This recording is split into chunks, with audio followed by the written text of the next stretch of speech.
Okay, hello students. Last लेक्चरमध्ये आपण वेक्टरची जस्ट इंट्रोडक्शन बघितली. वेक्टर कुणाला म्हणायचा, डेफिनेशन. वेक्टरमध्ये दोन्ही गोष्टी इन्व्हॉल्व पाहिजेत. दोन गोष्टीचा अंतर्भाव आहे, एक मॅग्निट्यूड आणि दुसरी direction. Directed line segment having magnitude and direction is called as a vector. पुढे नोटेशन कोणती, A B bar, C D bar, P Q bar वर बार द्यायचाच आहे, नाही तर फक्त पी क्यू म्हणला तर तो सेगमेंट होऊन जाईल.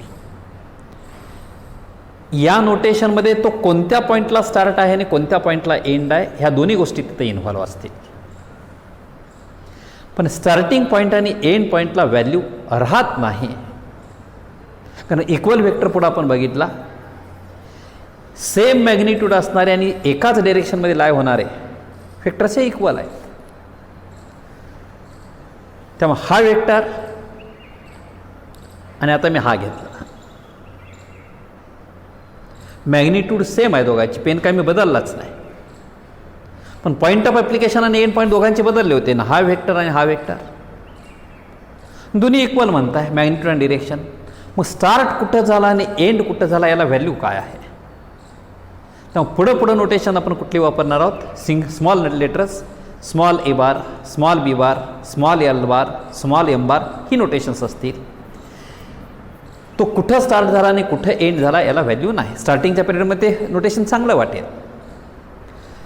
त्यानंतर पुढे मॅग्निट्यूड म्हणजेच तरी त्या ज्या सेगमेंटवरती तो वेक्टर लाय होतो आहे त्या सेगमेंटची लेंथ म्हणजेच त्या वेक्टरची मॅग्निट्यूड. त्यानंतर पॅरलल वेक्टर आणि कोलिनियर वेक्टर हे दोन्ही एका अर्थाने यूज केलेले आहेत. काय सांगितलं होतं तुम्हाला आज, हा वेक्टर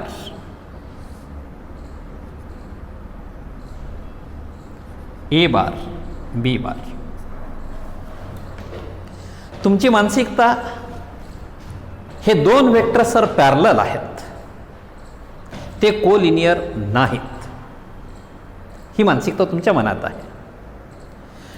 पॅरलललाच कोलिनियर म्हणायचं आहे, कोलिनियरलाच पॅरलल म्हणायचं आहे. आजपर्यंतच्या तुमच्या जॉमेट्रिकल तो कन्सेप्टपेक्षा हा थोडासा वेगळा आहे. दोन्ही शब्द एकमेकांना पॅरलल घ्यायचे आहेत, समानार्थी घ्यायचे आहेत इथं. कारण का, आता ए बारची जेवढी लेंथ आहे तेवढीच लेंथ मी घेतो इथे, इथंपर्यंतचं वेक्टर. बी बार वेक्टर या पॉईंटपासून इथंपर्यंतचा आहे. सांगा, हा ए बार आहे तर इथंपासून ते इथंपर्यंत हा वेक्टर कोणता आहे. जेवढी लेंथ ही आहे तेवढीच लेंथ ही आहे. दोन्ही सेगमेंट एकमेकांना पॅरलल आहेत म्हणल्या तर वेक्टर एका डिरेक्शनमध्ये आहेत, सेम डिरेक्शन आहे, मॅग्निट्यूड सेम आहे. तर हा ए बार असेल तर याला सुद्धा ए बारच म्हणावं लागेल. मग आता हा ए बार आणि बी बार पॅरलल आणि हा ए बार आणि बी बार कोलिनियर म्हणणार काय.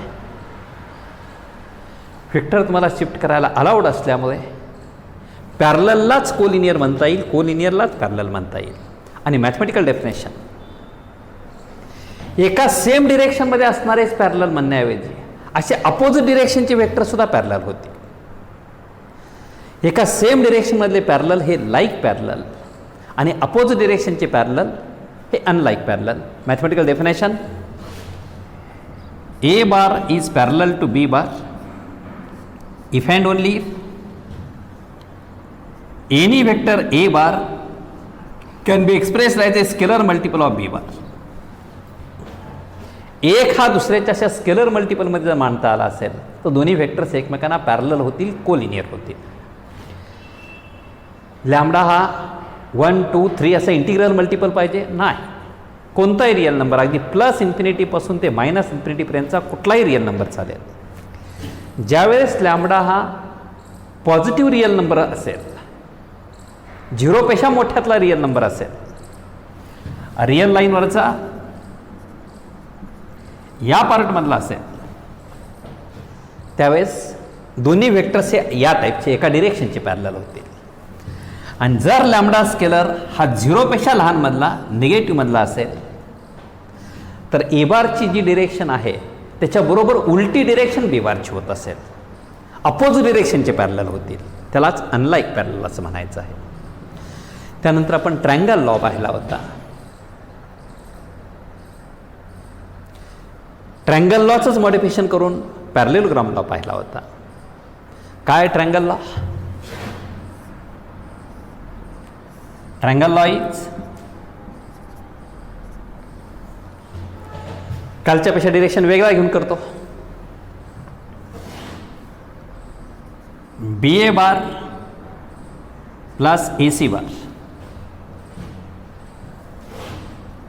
बी A bar plus A C bar equal,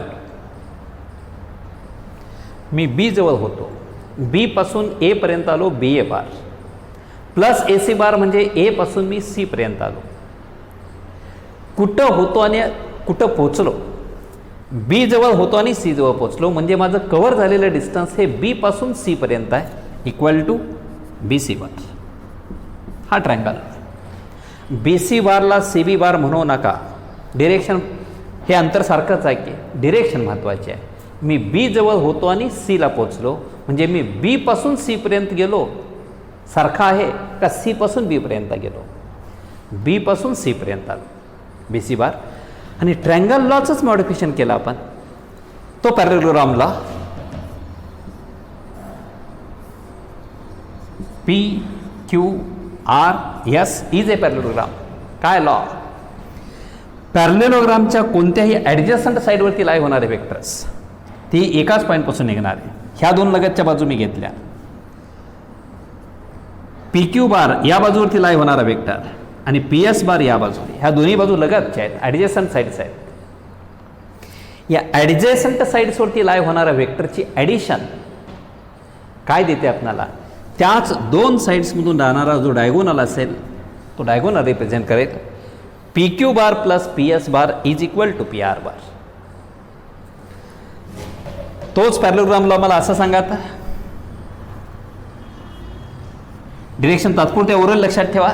हा वर्टेक्स घेतला मी, R S bar plus R Q bar equal to R P bar. हा वर्टेक्स घेतला, S R bar plus S P bar equal to ह्या दोघांमधून निघणारी बस diagonal S Q bar. That is the parallelogram law. आणि याचंही पुढं आणखी मॉडिफिकेशन पॉलिगॉन लॉ आहे. काय?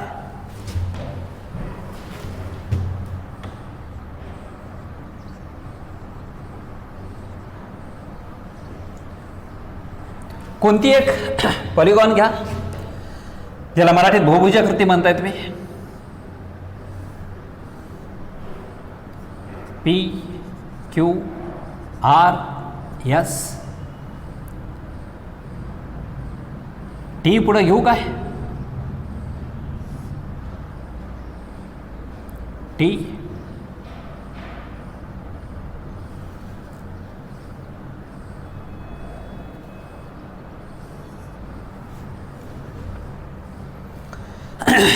काय पॉलिगॉन लॉ असेल? पी क्यू बार हा ए बार समजेल, क्यू आर बार बी बार. मी जाणीवपूर्वक notation A B C D दिली नाहीत, कारण मी vector A bar B bar C बार असे वापरणार आहे. पी क्यू बार हा vector A bar, Q R bar हा vector B bar, R S bar हा वेक्टर सी बार आणि S Q bar S T bar हा vector D bar. Let P Q bar equal to A bar, Q R bar equal to B bar, R S bar equal to C bar आणि S T bar equal to D bar.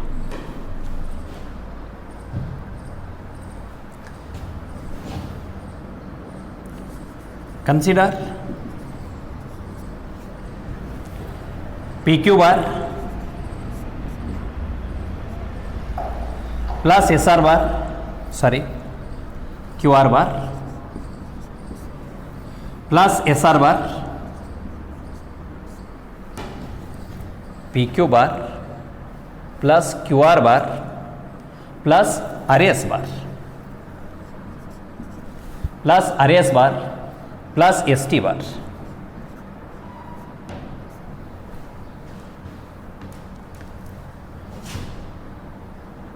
Equal to काय होत आहे P Q bar plus P R bar P Q bar plus P R bar triangle law बघितला आपण P पासून Q पर्यंत आलो Q पासून आर पर्यंत गेलो याचा अर्थ हा P Q bar plus Q R bar equal to P R bar या दोन टर्म्स एकत्र घेतल्या equal to P R bar पुढच्या दोन आहेत तशाच ठेवतो मी plus R S bar plus S T bar reason कोणतं द्या ना बाय ट्रायंगल लॉ हा डायरेक्टली मला सांगता आला असता पण डायरेक्ट न सांगता एवढं मॅथमॅटिकली करू आपण आत्ता पुढे या दोन्हीसाठी ट्रायंगल लॉ अप्लाय केला P Q bar plus Q R bar that is equal to P R bar ही ॲडिशन पी आर बार आता या दोन टर्म्स एकत्र घेतल्या P R bar plus R S bar P R bar plus R S bar P पासून सुरुवात केली मी P R bar plus R S bar P जेव्हा होतो एसला पोचलो म्हणजे is equal to P S bar plus S T bar आहे तोच सांगा आता हे addition S P S bar plus S T bar is equal to P S bar plus S T bar equal to P T bar is equal to P T bar बघा P Q bar plus Q R bar plus R S bar plus S T bar is equal to start केला मी P पासून पोचलो मी T जवळ याचा अर्थ माझं cover झालेलं डिस्टन्स कोणता आहे तर पी पासून टी पर्यंत P T bar that is P T bar आणि यालाच काय म्हणत असाल तुम्ही तोच पॉलिगॉन लॉ आहे that is P Q bar म्हणजे ए बार प्लस हा B bar plus R S bar C bar plus S T bar D bar is equal to P T bar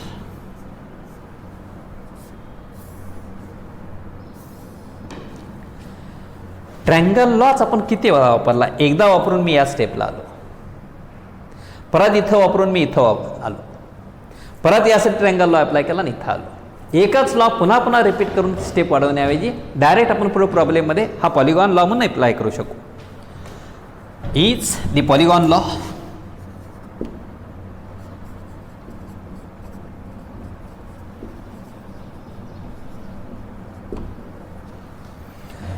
आणि मग पुढे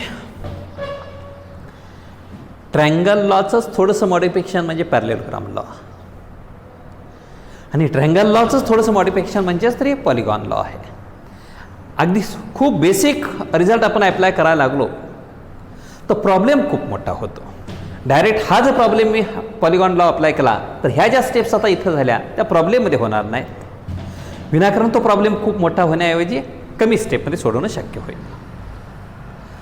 आता युनिट वेक्टर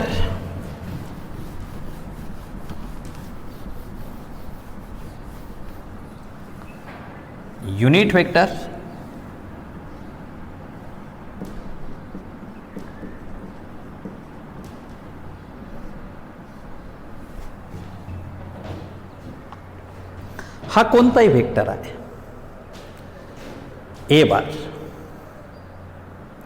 या डिरेक्शनवरती lie होणारा unit एक one मॅग्निट्यूडचा जो वेक्टर आहे त्या वेक्टरला युनिट वेक्टर म्हणायचं आहे स्पेसमध्ये एवढी एकच डिरेक्शन आहे काय?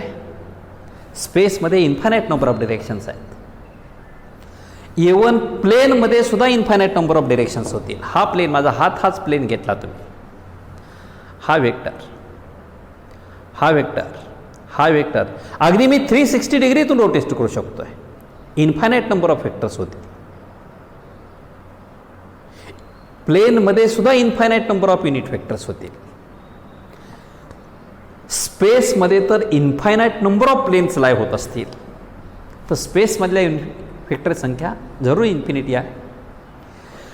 त्या डिरेक्शनवरती लाय होणारा युनिट लेंथचा, वन मॅग्निट्यूडचा जो वेक्टर असेल त्या वेक्टरला युनिट वेक्टर म्हणायचा आहे. Unit vector, A vector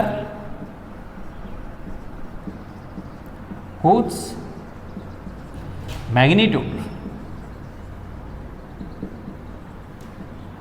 is 1, त्यालाच युनिट म्हणू आपण. ए वेक्टर whose magnitude is 1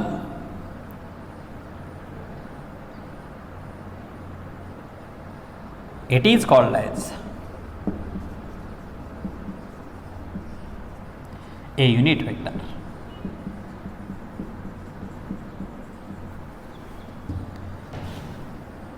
कसा काढाल तो? या डिरेक्शनचा युनिट वेक्टर कसा काढाल? तर या वेक्टरला त्याच्या मॅग्निट्यूडना डिवाइड कराल. हा 3 मॅग्निट्यूडचा आहे, तर या वेक्टरला 3 ना डिवाइड करा. हा 7 मॅग्निट्यूडचा आहे, याला 7 ना डिवाइड करा. जर त्या वेक्टरला त्याच्या मॅग्निट्यूडने डिवाइड झाला असेल तर लेंथ तुम्हाला किती होणार आहे? तर 1 होणार आहे. पण वेक्टर ए बार ह्या डिरेक्शनचा आहे आणि त्याच्यातला युनिट वेक्टर त्या डिरेक्शनचा युनिट वेक्टर या डिरेक्शनचा नाही. डिरेक्शन तीच राहिली पाहिजे, यासाठी त्याच वेक्टरला त्याच्या मॅग्निट्यूडनं डिवाइड करा. Unit vector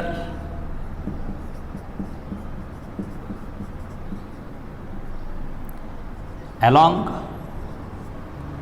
A bar. Notation कसं दाखवणार आहे? ए वेक्टर असेल तर बार आणि युनिट वेक्टर असेल तर कॅप. ए बारच्या डिरेक्शनचा युनिट वेक्टर हे शब्दात मी इथं लिहिलं. त्यासाठी नोटेशन कुठलं असेल? तर वेक्टरसाठी बार नोटेशन आणि त्या डिरेक्शनच्या युनिट वेक्टरसाठी कॅप नोटेशन. पुढं स्टँडर्ड 3 युनिट वेक्टर्स मी तुम्हाला देणार आहे. पुढं कोऑर्डिनेट सिस्टीम डेव्हलप होईल. जशी प्लेनमध्ये कोऑर्डिनेट सिस्टीम डेव्हलप केली आपण, तिला कार्टेशियन कोऑर्डिनेट सिस्टीम म्हणताय. X axis, Y axis. आज स्पेसमधली कोऑर्डिनेट सिस्टीम डेव्हलप करायची आहे. 3 ॲक्सिस होतील, एक्स ॲक्सिस, वाय ॲक्सिस आणि Z axis. Positive direction X ॲक्सिसच्या त्यावरती लाय होणारा unit vector I cap, small I cap.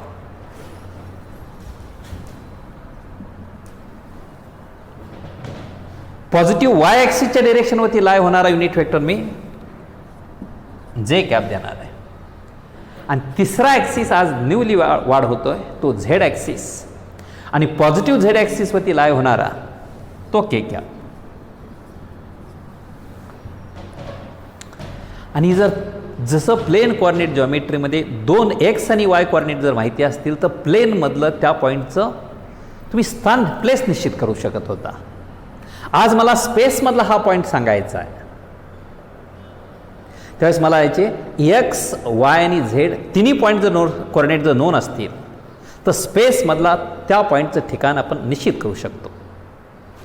तर तिन्ही ॲक्सिसवरती लाय होणारे हे 3 युनिट वेक्टर्स स्टँडर्ड असतील अगदी. आणि पुढं मात्र कुठलाही वेक्टर हा तिघाच्या मदतीनं जरूर एक्सप्रेस केला जाईल. मग ए बार वेक्टरच्या डिरेक्शनचा unit vector A cap equal to तो vector A bar divided by त्याला त्याच्या मॅग्निट्यूडने डिवाइड करायचा, मॅग्निट्यूड ऑफ ए बार. हेच A bar divided by magnitude of A bar. हेही नोटेशन ठीक होत आहे, स्मॉल ए फक्त लिहायचं. मॅग्निट्यूड ऑफ ए बारसाठी हे नोटेशन म्हणा किंवा हे म्हणा. मॅग्निट्यूड ऑफ ए बी बार किंवा सेगमेंट ए बी असं म्हणलं चालेल, कारण मला फक्त लेंथच पाहिजे. आणि त्या वेक्टरला त्याच्या मॅग्निट्यूडने डिवाइड केला असेल. फक्त गैरसमज करू नका, ह्या एला ए कॅन्सल होतोय आणि बार राहतोय असं मिसअंडरस्टँडिंग करू नका. फक्त मॅग्निट्यूडसाठी हे नोटेशन न वापरता त्याला स्मॉल ए असं म्हणला जाईल. बी बारची मॅग्निट्यूड ऑफ बी बार असेही म्हणू किंवा फक्त स्मॉल बी असं म्हणलं जाईल. हे नोटेशन्स वापरलं गेलेलं आहे. युनिट वेक्टर ही वेक्टरमधली अगदी एक बेसिक ओळख झाली तुम्हाला. त्यानंतर आता थेरम्स आहेत.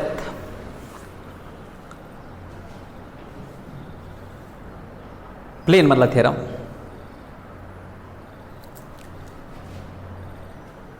ए बार आणि बी बार या दोघांना पॅरलल कधी म्हणाल. डेफिनेशन तुम्ही तुम्हाला दिलीच. मगाशी आली तुम्हाला उजरती सांगितली की एक हा दुसऱ्याच्या स्केलर मल्टिपलमध्ये. त्याचंच मॉडिफिकेशन काय. थेरम नंबर फर्स्ट अगदी खूप सिंपल आणि सोपा आहे. A bar and B bar are parallel. पॅरलललाच आपण कोलिनियर म्हणतोय. Are collinear if and only if there exist the non-zero scalars x and y such that they are linear combination. कुणाला म्हणायचं लिनियर कॉम्बिनेशन. ए बारची scalar multiple कोणती ना कोणती x ए बार, बी बारची स्केलर मल्टिपल कोणती ना कोणती वाय बी बार, आणि या दोघांच्या बेरजेला ए बार आणि बी बार या दोघांच्या स्केलर मल्टिपलच्या ॲडिशनला लिनियर कॉम्बिनेशन असं म्हणाल. X A bar plus Y B bar this linear combination is equal to 0. 0 न म्हणता रिअल नंबर न म्हणता 0 बार अशी म्हणण्याची पद्धत आहे. What is the difference between 0 and 0 बार.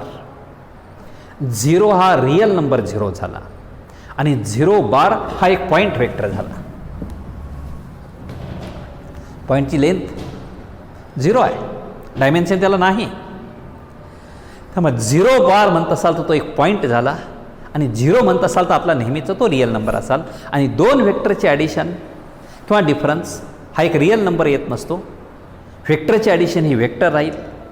त्यामुळे इक्वल टू 0 बार. तो थेरम फर्स्ट अगदी simple theorem. Theorem number first,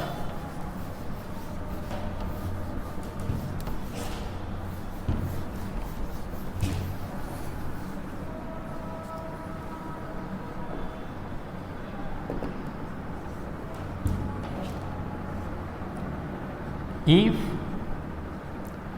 a bar and b bar are parallel vectors, if and only if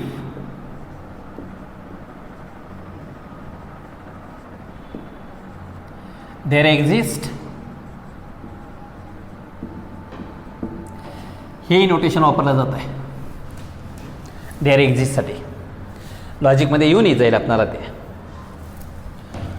for ऑलसाठी हे नोटेशन वापरलं जात आहे. ते कुठंतरी येऊन जाईल. ही नोटेशन्स आहेत एवढं लक्षात तरी राहू द्या. There exist a non zero scalars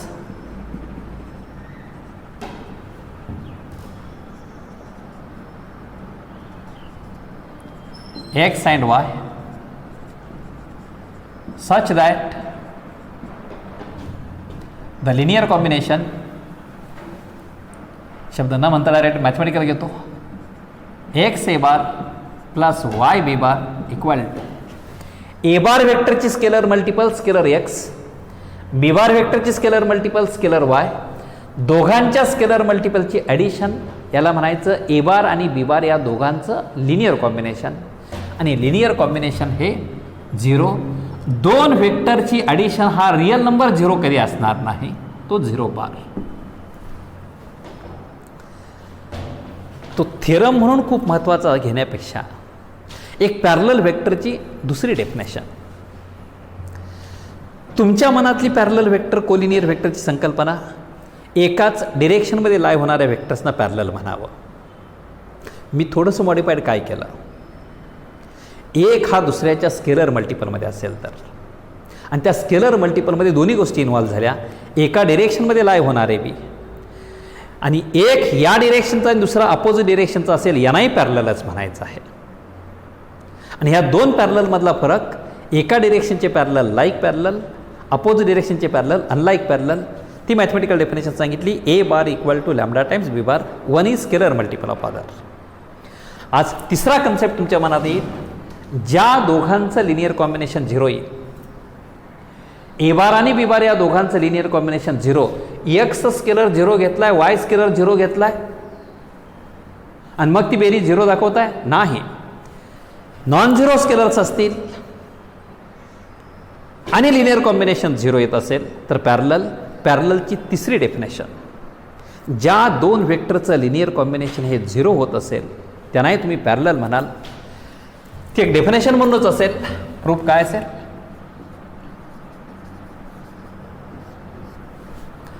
part first, straight forward. Parallel assume करा, लिनियर कॉम्बिनेशन 0 दाखवा. आणि दुसरा part, converse part, linear combination 0 घ्या आणि ते पॅरलल दाखवा. त्यातला पार्ट फर्स्ट काय अज्युम करूयात आपण? Let a bar is parallel to B bar.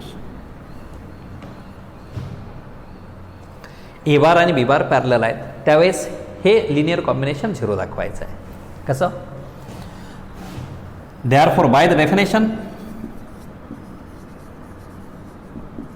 Of parallel vectors,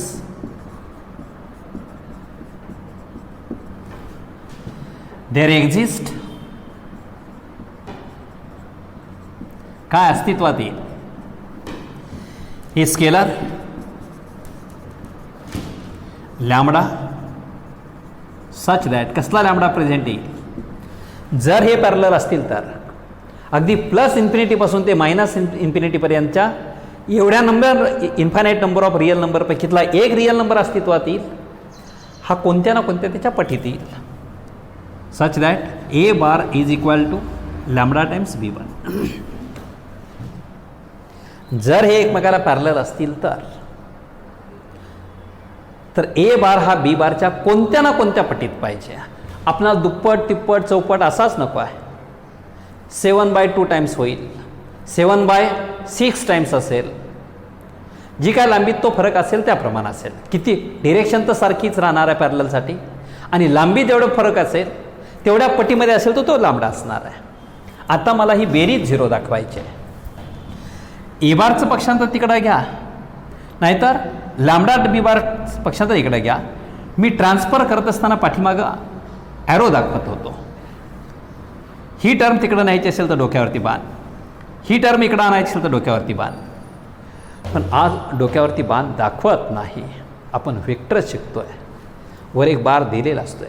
खरं पाहिलं असा बार देणं हाही बी एक शॉर्टकटच आहे, असं दाखवत होतो वेक्टरसाठी. एवढं ॲरो करण्यामध्ये वेळ नको म्हणून त्यातला शॉर्टकट बार आला. त्यामुळे टर्म ट्रान्सफर करण्यासाठी मी बाण दाखवत नाही. आता ए बारचं पक्षांतर तिकडं घेऊयात. इकडं 0 येईल म्हणताय काय? ठीक आहे, तुमच्या रुटीनप्रमाणे ती टर्म इकडं घ्या. ए बार टर्म इकडं आणली तर minus lambda times B bar is equal to, हा वेक्टर इकडं आणला 0 राहील का 0 बार राहील? वेक्टरचं पक्षांतर करता वेक्टर सबट्रॅक्ट केले असतील. ह्या वेक्टरमधून हा वेक्टर मायनस केला, 0 राहिला का? मी इथून इथंपर्यंत आलो आणि परत बॅक इथून इथंपर्यंत आलो, याचा अर्थ माझी डिस्प्लेसमेंट झालीच नाही. जिथं होतो तिथंच थांबल्यासारखं आहे. काय म्हणावं लागेल? तो 0 बार.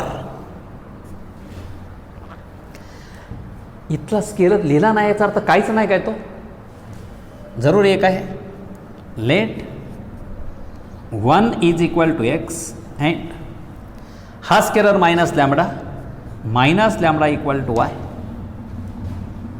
देअरफॉर एक्स ए बार मी मायनस लॅम्बडाला वाय मानलाय, मिडल साईन प्लस होईल, plus Y B bar is equal to 0 bar. X y 0 घेतलेत काय? त्यातला एक्स हा तर 1 आहे. सर 1 कसं काय? लॅम्बडा अपूर्णांकात असेल, हा 1 घालवू शकू आपण. लॅम्बडाला किंमत 3/2 असेल, 2 न मल्टिप्लाय घेतलं की 2 इथं येईल.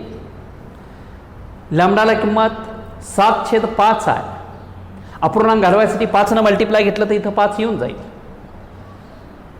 हे linear combination 3a bar plus 7b bar equal to 0 bar. ह्याला एक करता येईल किंवा नाही? 3 डिवाइड करू तर इथला स्केलर जरूर एक करता येईल आपल्याला. त्यामुळे x Y non zero scalars आहेत आणि इथं स्केलर मल्टिपलमध्ये जेव्हा घेतला पॅरलल म्हणल्यानंतर तो 0 टाइम्स म्हणणार काय? लॅमडा इथं जरूर नॉन झिरो आहे.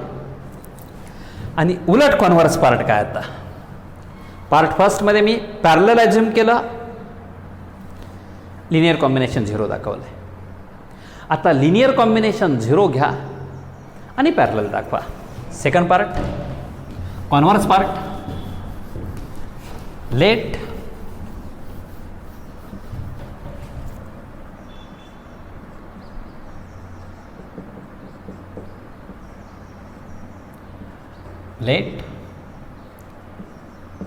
this linear combination x a bar plus y b bar is equal to 0 bar. x y हे नॉन झिरो स्केलर्स आहेत.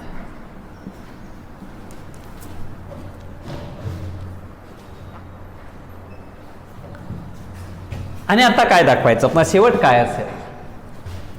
लिनियर कॉम्बिनेशन हे 0 घेतलं तर दाखवायचं आहे काय? शेवट काय असेल? Therefore A bar parallel to B bar हा एंड करायचा आहे मला. ही माझी लास्ट स्टेप राहील. मी इथं पॅरलल ॲझ्युम केले, लिनियर कॉम्बिनेशन 0 दाखवलं.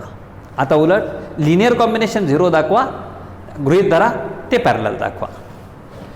Linear combination 0 x y are non zero scalars. Therefore x A bar is equal to y b बारचं पक्षांतर तिकडं केला असेल तर मायनस वाय टाइम्स बी बार.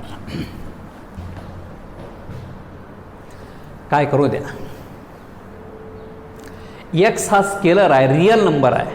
ए बारला मल्टिप्लाय केला आहे, पलीकडे नेता येईल किंवा नाही? किंवा दोन्ही साईडला मी एक्सनं डिवाइड करू शकतो किंवा नाही? आजपर्यंत मॅथमॅटिक्स शिकलो आपण. इक्वेशनच्या दोन्ही साईडला एखाद्या रियल नंबरनं मल्टिप्लाय किंवा डिवाइड जरूर आपण करू शकू, परंतु नंबर काय पाहिजे? आजपर्यंत 0 कधी मल्टिप्लाय केलं आहे काय? 0 कधी डिवाइड केलं आहे काय? ते इक्वेशन इलिमिनेट होईल, मिनिंगलेस होऊन जाईल. जर मला एक्स तिकडे ट्रान्सफर करायचं असेल तर, डिवाइड करायचं असेल तर तो एक्स हा नॉन झिरो पाहिजे. 11वीत आपण ते बघितलं आहे. एक्स हा नॉन झिरो आहे काय? Since x is not equal to 0 therefore A bar जर तो नॉन झिरो असेल तर डिवाइड जरूर करू. 0 न डिवाइड करणं हे मॅथमॅटिक्समध्ये सगळ्यात मोठी मिस्टेक आहे. Minus Y upon X into बी बार. एक्स स्केलर आहे, वाय स्केलर आहे. 2 स्केलरचा क्वोशंट हा एक स्केलरच, एक रियल नंबरच राहील. Minus Y times minus Y upon X या स्केलरला कोणता एक स्केलर म्हणू?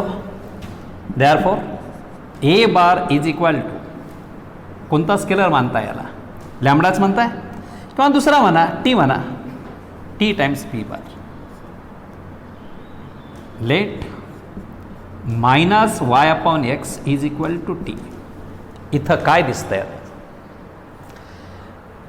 बी बारची टी टाइम्स टी पट म्हणजे तो ए बार झाला. ए बार हा बी बारच्या स्केलर मल्टिपलमध्ये आला. That is A bar is scalar multiple of B bar. आणि एक हा दुसऱ्याच्या स्केलर मल्टिपलमध्ये येतो तरी कधी? जर ते पॅरललच्या डेफिनेशननुसार पॅरलल असतील तर. हा थेरम म्हणून खूप महत्त्वाचा नाही, पण एक लक्षात राहू द्या, पॅरलल वेक्टर कुणाला म्हणताय? एका डिरेक्शनमध्ये लाईव्ह होणारे वेक्टर्स पॅरलल असं तुम्हाला वाटत होतं. मी सांगितलं एक हा दुसऱ्याच्या स्केलर मल्टिपलमध्ये असणार आहे पॅरलल म्हणा. त्याच्यामध्ये हेही आले आणि हे सुद्धा आले. उलट पॅरलल वेक्टरची तिसरी डेफिनेशन काय सांगू आपण? ज्या दोघांचं लिनियर कॉम्बिनेशन 0 येत आहे आणि ते 0 येत असताना एक्सला किंमत 0 घेतली आहे, वायला किंमत 0 घेऊन ते 0 दाखवत आहे का? नाही. X Y non zero scalars आहेत आणि ह्या दोघांचं लिनियर कॉम्बिनेशन जर झिरो असेल तर ते पॅरलल असतील. ज्या दोन व्हेक्टरचं लिनियर कॉम्बिनेशन झिरो येईल ते दोन्ही व्हेक्टर्स असतील ते पॅरलल असतील. आणि आज व्हेक्टरमध्ये पॅरलललाच कोलिनियर म्हणायचं आहे, कोलिनियरलाच पॅरलल म्हणायचं आहे. Okay, all right.